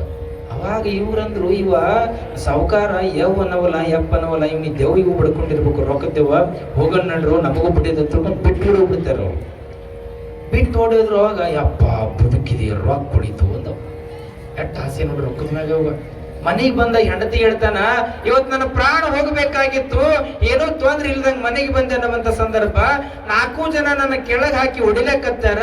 ಹೆಂಗ ಸೌಂಡ್ ಬರ್ಲಾಕತ್ತಿತ್ತಂದ್ರ ನನಗ ಮೈ ಮೇಲೆ ಅವ್ರು ಹೊಡೆದ್ರ ರೊಟ್ಟಿ ಬಡ್ದಂಗ ಆಗ್ಲಾಕತ್ತಿತ್ತು ನೋಡು ಅಂತ ಹೆಂಡತಿಗೆ ಹೇಳಿದ. ಹೆಂಡತಿ ಅಂತಾಳ, ಇವತ್ತೊಬ್ಬ ಭಿಕ್ಷುಕ ಮನೆಗೆ ಬಂದಿದ್ದ, ಆತನಿಗೆ ಬಿಸಿ ರೊಟ್ಟಿ ಮಾಡಿ ದಾನ ಮಾಡಿದ್ದೇನ ಅಂದಾಗ, ಆ ಬಿಸಿ ರೊಟ್ಟಿಯಿಂದ ನಿನ್ನ ಗಂಡನ ಜೀವ ಉಳಿದ, ಇದು ದಾನ ಧರ್ಮದ ಪುಣ್ಯದ ಬುದ್ಧಿಯಿಂದ ಅನ್ನುವಂತ ಮಾತು ಹೆಂಡತಿ ಹೇಳ್ತಾಳ. ಅವಾಗ ದಾನ ಧರ್ಮ ಮಾಡಿದ್ರ ಹಿಂಗ ಮನೆತನಕ್ಕೆ ಒಳ್ಳೇದಾಗ್ತದೇನು ಅಂದಾಗ ಹೆಂಡತಿ ಅಂತಾಳ, ಹೌದ್ರಿ ಒಳ್ಳೇದಾಗ್ತದ. ಈ ಊರೊಳಗ ದ್ಯಾವಮ್ಮವ್ವ ಜಾತ್ರೆ ಮತ್ತು ದುರ್ಗಾದೇವಿಯ ಜಾತ್ರೆ ನಡೆದದ. ಈ ಜಾತ್ರೆಗೆ ಹಂಗ ಬರೋದಲ್ಲ, ಜಾತ್ರೆಗೆ ಕಾಣಿಕೆ ಕೇಳೋದಲ್ಲ, ಯಾರ್ಯಾರ ಮನಸ್ಸಿನೊಳಗೆ ಎಷ್ಟೆಷ್ಟು ನಿಜವಾದ ಭಕ್ತಿ ಅದ ದ್ಯಾವಮ್ಮವ್ವಗ ಮತ್ತು ದುರ್ಗಾದೇವಿಗೆ ಭಕ್ತಿ ಪೂರ್ವಕವಾಗಿ ಕಾಣಿಕೆಯನ್ನ ಸಲ್ಲಿಸಿದ್ದೇ ಕರೆ ಆದ್ರೆ ನಿಮ್ಮ ಮನೆತನಕ ಬಡತನ ಎಂದು ಬರೋದಿಲ್ಲ, ಮಕ್ಕಳು ಜ್ಞಾನವಂತರಾಗ್ತಾರ, ಜ್ಞಾನದ ನಿಧಿಗಳಾಗ್ತಾರೆ ಎನ್ನುವಂತ ಮಾತನ್ನ ಈ ಪುರಾಣದ ಮುಖಾಂತರವಾಗಿ ತಮಗೆಲ್ಲ ತಿಳಿಯಪಡಿಸುತ್ತಾ ಮುಂದಿನ ಕಾರ್ಯಕ್ರಮಕ್ಕೆ ಸಮಯ ಆಗಿದೆ ಎನ್ನುವಂತ ಮಾತನ್ನ ನಮ್ಮ ಕಮಿಟಿಗಳು ಸೂಕ್ಷ್ಮವಾಗಿ ನಮಗೆ ತಿಳಿಸಿದ್ದಾರೆ ಎನ್ನುವಂತ ಮಾತು. ನಾಳೆ ದಿನ ಆ ಮಹಿಷಾಸುರ ಹೆಂಗೆ ಸಂಹಾರ ಆಗ್ತಾನಂತ ಕಲೀಲಿಯನ್ನ ನಾವೆಲ್ಲ ನೋಡೋಣ ಅನ್ನುವಂತ ಮಾತನ್ನು ಹೇಳ್ತಾ ಗುರುವಿನ ಪಾದಕ್ಕೆ ನನ್ನ 2 ಮಾತುಗಳನ್ನು ಅರ್ಪಣೆಯನ್ನು ಮಾಡುತ್ತೀನಿ. ಶ್ರೀ ಅಂಬಾದೇವಿ ಮಾತಾ ಕಿ, ದುರ್ಗಾದೇವಿ ಮಾತಾ ಕಿ, ದ್ಯಾವಮ್ಮ ದೇವಿ ಮಾತಾ ಕಿ, ಶ್ರೀ ಗುರು ಪುಟ್ಟರಾಜೇಶ್ವರ ಮಹಾರಾಜ ಕಿ, ಸುಂಕುತ್ತರ ಮಾತಾ ಕಿ. ಯವ್ವ ಆಯ್ತು, ನಾವು 3 ದಿನ ಮುಂದಿನ ಕಾರ್ಯಕ್ರಮ ಕಮಿಟಿ ಬಳಗದವರು. ಇಲ್ಲಿಯವರೆಗೆ ಪ್ರವಚನ ಕಾರ್ಯವನ್ನು ನೆರವೇರಿಸುವ ಪೂಜಾರಿಗೆ